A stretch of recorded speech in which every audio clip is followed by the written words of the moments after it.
There are a lot of reasons why Orlando Bloom should never have been made Legolas in The Lord of the Rings, but there's one in particular that sticks out more than most. Sure, we could talk about how the odds of landing the role when competing with thousands of other actors are slim to none, or the fact that his experience so far in the industry was a movie where he only had one line, or how he didn't even go for the role of Legolas at first, but actually auditioned for Faramir. But to be honest, the number one reason why he should have never been in New Zealand in 1999 filming with Peter Jackson was because he almost didn't live past 1998.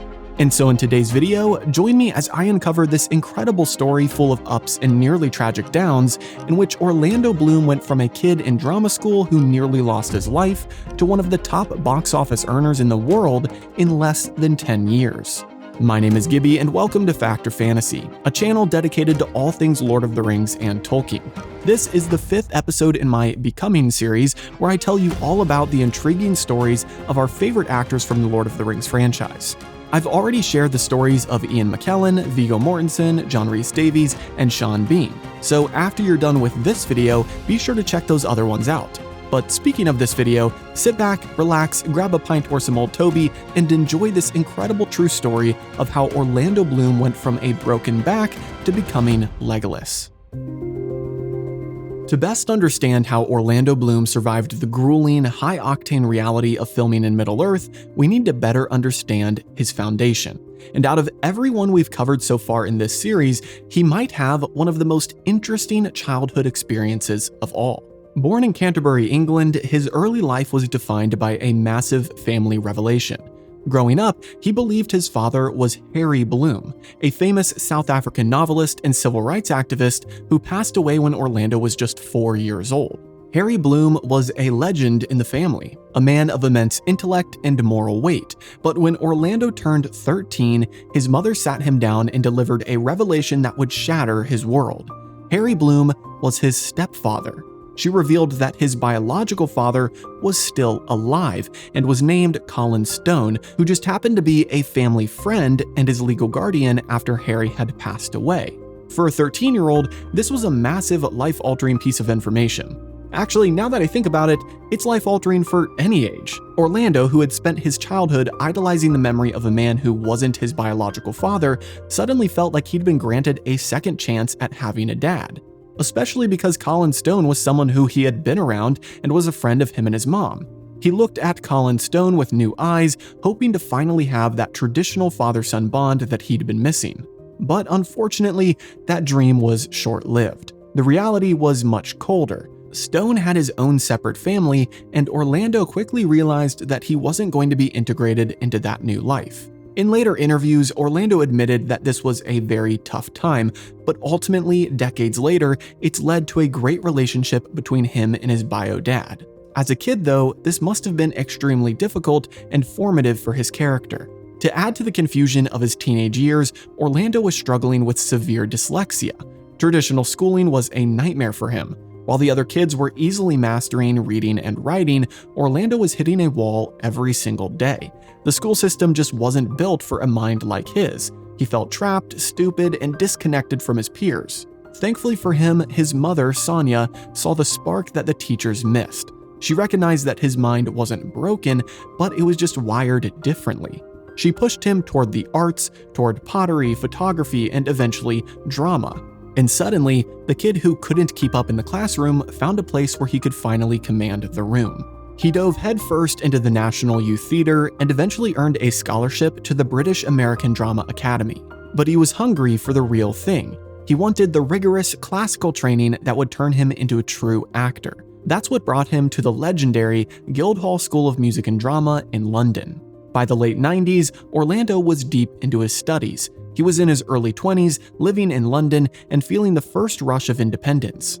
He was a student, but he was also a bit of a daredevil. He loved living on the edge, treating his life like it was a permanent race. He pushed every boundary, rode motorbikes too fast, and took risks just for the adrenaline. Similarly to a lot of us at that age, Orlando probably thought that he was untouchable.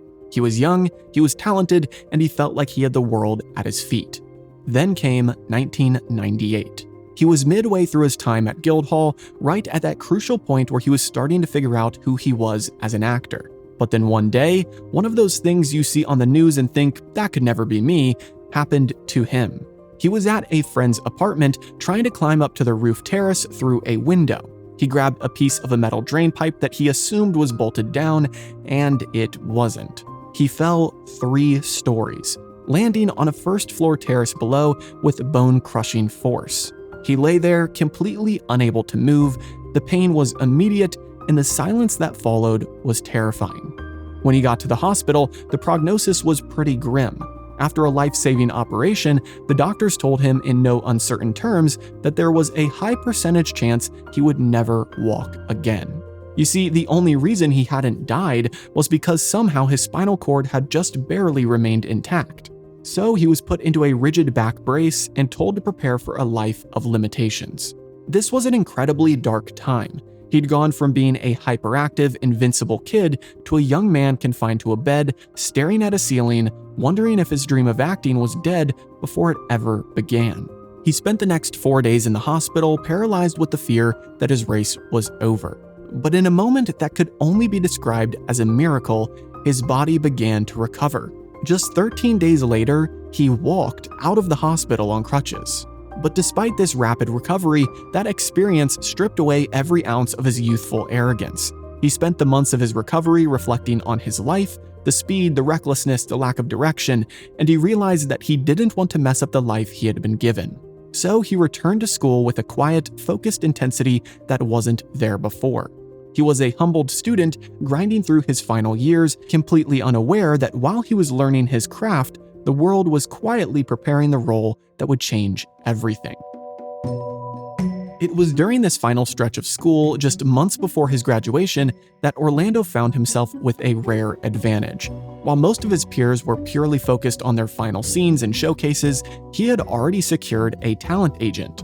In the cutthroat world of London drama schools, this was practically unheard of. But this little bit of professional foresight was about to change the trajectory of his entire life. His agent got his foot in the door with the London casting directors for a mysterious new project. Orlando went into the audition room, geared up, and read for the supporting role of Faramir in The Lord of the Rings. He gave it his all, but the casting directors didn't quite see him as the rugged, battle-hardened human captain of Gondor. Plus, in my opinion, he was a little too young. So they passed on him for Faramir. But they saw something else, an ethereal, youthful energy. Because of this, they called him back to read for a completely different character, Legolas Greenleaf, the Prince of the Woodland Realm. This led to a surreal, unforgettable face-to-face meeting with Peter Jackson and Fran Walsh inside of a London chapel. It was a bizarre, almost holy setting for a fantasy audition. They walked him through the vision, and Orlando felt that unmistakable spark. But then, the waiting began. Weeks went by and there was nothing. During this grueling wait, Orlando received an offer from the prestigious Royal Shakespeare Company for a world tour. For any young actor in London, this was the dream. Keep in mind, this is the same Royal Shakespeare Company that both Ian McKellen and John Rhys Davies were a part of. It was prestigious, it was steady work, and it was the classic path to greatness. Believing the Middle-earth ship had already sailed, and largely forgetting about the audition, he was ready to jump at the theater opportunity. So he called his agent to tell her that he was going to take the deal, but his agent firmly told him to wait. She didn't give him any specifics, but she just told him to hold off on the RSC offer because she had something major in the works. What Orlando didn't know was that his agent actually knew for a few weeks that he had won the role of Legolas. She had been playing the typical negotiating game, going back and forth about the contract while keeping it a secret from Orlando, wanting to make it absolutely certain that the deal was locked before she got his hopes up. Finally, 48 hours before his graduation ceremony, she made the call. She told him that he got the job, and Orlando was in so much shock that he kept asking her if she was joking.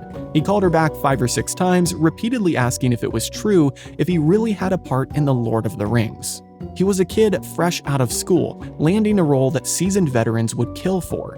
It was the most memorable phone call of his life, and he had essentially booked his ticket to Middle-earth just 2 days before he even had his diploma in his hand. It was a staggering, impossible victory.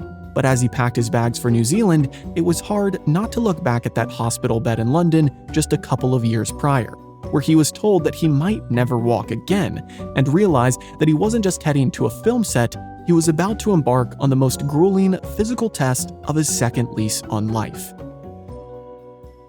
If you think arriving in New Zealand for a 2-year shoot sounds like a job, Orlando saw it as something entirely different. For him, it was an adventure camp. He had arrived in the country 3 months before filming even started, and he was ready to throw himself into every single bit of it. But to rewind a bit, the fun actually started for Orlando before he even got on the plane. At the airport, getting ready to leave, he bumped into Billy Boyd, the actor playing Pippin. They hadn't met before, but Billy, who already had the classic Hobbit charm, walked right up to him and famously said, "You look like an elf." They spent the time in the lounge toasting to Billy's birthday before hopping on the flight to the set. This became a friendship that would anchor Orlando through the long, exhausting months ahead. But while the adventure was beginning, the rookie reality was hitting him pretty hard. He was so green, so incredibly new to the industry, that he had no idea what he was doing on camera. There's a hilarious story about his first ever screen test as Legolas, with Liv Tyler right there beside him in full costume. Orlando, still thinking like a student and not a professional actor, just acted like himself. He was joking around, being his normal, bubbly, fresh out of school self. It was only when he watched the test back that he was devastated because he realized that he was supposed to be acting like Legolas. After watching it back, he walked away thinking, "That's it, I'm gonna get fired." Thankfully, he was already in New Zealand and they weren't gonna do that to him, but it's a moment that perfectly captures his nerves, and honestly, the rest of the cast would eventually roast him for it because they were all seasoned veterans who had been around the block. And the challenges didn't stop at acting. To become Legolas, Orlando had to learn archery, swordplay, and how to look graceful while running through mud. Not an easy task, by the way. When it came to horse riding, he was taught not to be a passenger, but to be a rider. And because of this, the trainers had him riding nearly 50 different horses during the 3 months before filming. But the toughest part of the preparation was actually the script. Orlando had struggled with dyslexia his entire life, and memorizing the intricate, rhythmic, and completely alien Elvish dialogue was a monumental hurdle. He could barely read English, let alone a completely different language. While his co-stars were relaxing in the evenings, Orlando was spending hours, day after day, painstakingly burning those Elvish phonetics into his brain. Thankfully, it wasn't all hard work. The cast was basically a family living in a foreign land. For example, Orlando formed an incredibly close bond with Liv Tyler. She sort of took the young kid under her wing, and since Liv was understandably terrified of driving on the wrong side of the road in New Zealand, and they lived near each other, Orlando became her unofficial, full-time elven chauffeur. Then, when he wasn't driving Liv, he was hanging out with the hobbits. Orlando was a total adrenaline junkie, as we've already determined, so he really wanted to go mountain biking or tear through the wild on motorbikes, but Billy Boyd, being the voice of reason, kept saying no to the dangerous stuff. Eventually, Billy agreed to surfing, which became their go-to hobby. The hobbits and Legolas spent their time hitting the waves, and they even got a bit wild. Billy Boyd is the one who actually shaved the sides of Orlando's head so that he could sport a mohawk during his downtime. On the set, the dynamic was a mix of hard work and constant loving roasting. Orlando shared his makeup chair with Viggo Mortensen, spending hours each day getting into costumes side by side. It was a friendship built on patience, and Orlando was definitely the pretty elf of the group. While Aragorn, Gimli, and the rest of the Fellowship were constantly being caked in mud, fake blood, and weeks' worth of movie grime, Legolas had to stay pristine for his character. His costume was always clean, and his hair was always perfect. Because of this, his veteran co-stars absolutely loved to tease him for it, constantly roasting him for being the pristine, beautiful elf who never got a scratch during a fight. A funny story from their time in New Zealand is that Viggo had this wild, legendary ritual of headbutting with the stunt team, who he was very close with. It was a sign of mutual respect, but this wasn't really Orlando's vibe. Viggo, being the prankster, decided that he needed to initiate the young actor. One night while they were out drinking at a bar, Viggo whispered to a stuntman to go over and headbutt Orlando. And the guy actually did it. Orlando was left with a massive, bright red mark on his forehead, which made the makeup team furious the next morning because, as we said, Legolas is supposed to have a perfect, unblemished complexion. And suddenly, they had to find a way to cover up a Viggo-induced headbutt. And speaking of injuries, we of course can't move on without talking about his broken ribs. The poor guy. He might have survived the fall that broke his back, but he wasn't safe on set.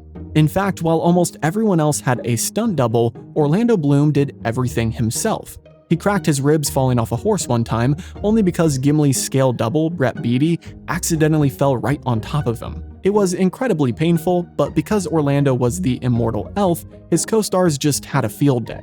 Every time he'd wince or complain, they'd tease him, calling him a fragile elf and telling him to toughen up, all while he was actually in agony.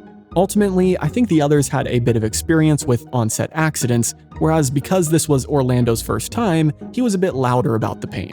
As we know, Viggo lost a tooth while filming Helm's Deep, but instead of stopping, he asked for superglue so he could keep going. Anyway, Orlando Bloom never lost that happy kid energy. Through the rib pain, the headbutts, and the dyslexia struggles, he was just incredibly grateful to even be there. He knew exactly what it felt like to be stuck in a hospital bed, wondering if he'd ever move again. And here he was, shooting arrows in Middle-earth and riding horses, even if he was falling off of them. It was the chance of a lifetime, and he was going to enjoy every single second of it. When The Fellowship of the Ring finally hit theaters in 2001, the world changed overnight. And no one felt that shift more acutely than Orlando Bloom. One minute he was an unknown drama student in London, and the next he was a global teen heartthrob. His face was on every poster, every magazine, and every lunchbox. It was a whirlwind, but looking back at it now, there's an incredible detail that really highlights just how much of a rookie he truly was.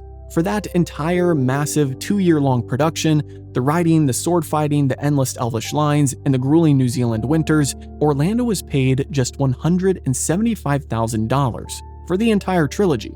Now, in Hollywood terms, that is practically pocket change.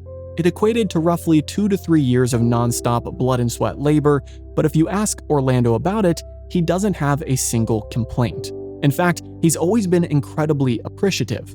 Remember, this was a kid who was literally days away from graduation when he got the call. He wasn't expecting a massive blockbuster payday, he was just happy to have a job in the industry he loved. He was fresh out of school, and to him, the money was a fortune. He didn't care about the salary because he knew the role was the opportunity of a lifetime. And he was right. That single paycheck launched him into a stratosphere of superstardom that most actors can only dream of. He didn't just walk away from Middle-earth, he parlayed that success into becoming one of the most bankable stars in the early 2000s. He jumped from the woods of Lothlorien to the cockpit of a Black Hawk in Black Hawk Down, then to the high seas as Will Turner in the Pirates of the Caribbean franchise, followed by massive epics like Troy and Kingdom of Heaven. Within a few short years, he was consistently ranked among the top 10 box office earners in the world, trailing only behind the massive Harry Potter cast. But through all of that glitz and the relentless tabloid spotlight, Orlando kept his head. He kept the perspective of that kid who had stared at a hospital ceiling just a few years prior. When you look at his whole journey, it becomes clear that this near-death accident in 1998 wasn't just a tragedy, it was the foundation of his entire career and probably his entire life. It taught him to never take his physical abilities for granted. It gave him the discipline to push through the rib pain, the exhaustion, and the intense pressure of being the rookie in a group of legendary actors. He understood that they were all on a wild ride, a wild horse as he put it, and that everyone had to help pull each other through to keep the production going. Orlando Bloom's story is the ultimate fairy tale of transformation. It's the story of a young man who refused to be paralyzed by a fall. He chose to walk out of that hospital on crutches, keep his eyes on the prize, and walk straight into cinematic immortality. He took the pain, he took the challenge, and he turned it into the great good fortune of his life. So, what do you think of Orlando's incredible journey from a roof fall survivor to the Prince of the Woodland Realm? And who should I cover next in this series? Let me know your thoughts down in the comments. Also, if you enjoyed this deep dive, please drop a like and subscribe as that greatly helps the channel. And don't forget, I've got a playlist link below that shows all of the other Becoming videos I've already made. Before we leave, I want to give a massive shout out to Jason, Joshua, Timothy, Robo Steve, Drix, Andy, Maha, and the rest of my incredible Patreon and YouTube members who help make these videos possible. As always, I want to let you know that you are appreciated and don't ever forget that Jesus loves you. I'll see you guys in the next video.